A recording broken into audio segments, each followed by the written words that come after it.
pouvons accueillir notre troisième candidate, Rebecca Smith.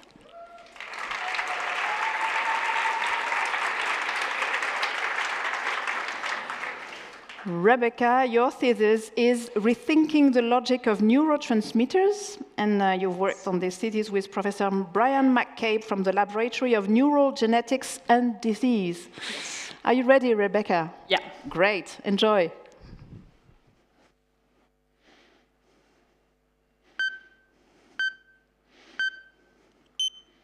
I'm a neuroscientist, and I'm a rower.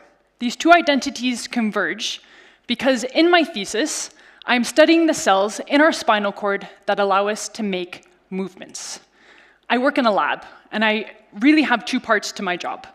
The first is I take fruit flies, and I manipulate their DNA so that different parts of their spinal cord glow.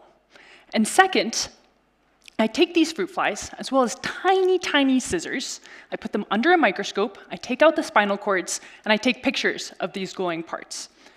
Now, the cells that I'm interested in are really big, and they go all the way from a spinal cord to a muscle.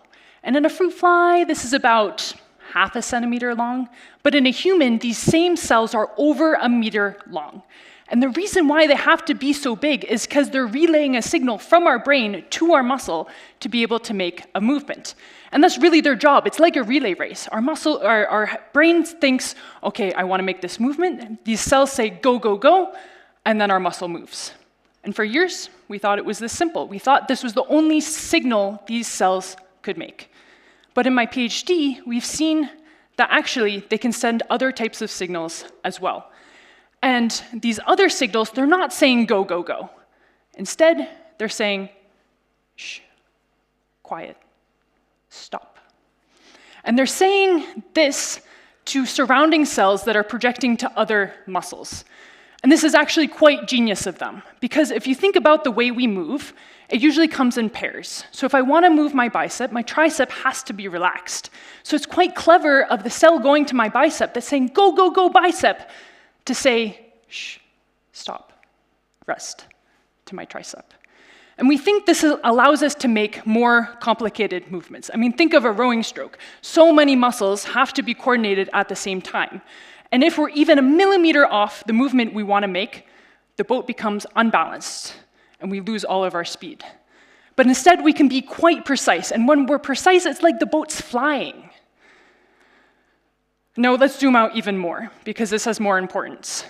There's many diseases that our spinal cord can get, and at the moment, the therapeutic options are really focused on the go signal. But now we know there's a different signal. This is also my advertisement for fundamental research, by the way. Now that we know that there's twice as many signals, we have more therapeutic opportunities that we could possibly try to cure these types of diseases with. I hope I'll be able to row well into the future, but if I can't and my spine gets sick, then hopefully I'll be able to get back to a boat sooner now that we know more about the spinal cord. Thank you very much for your attention, and to the organizers. Thank you. Thank you.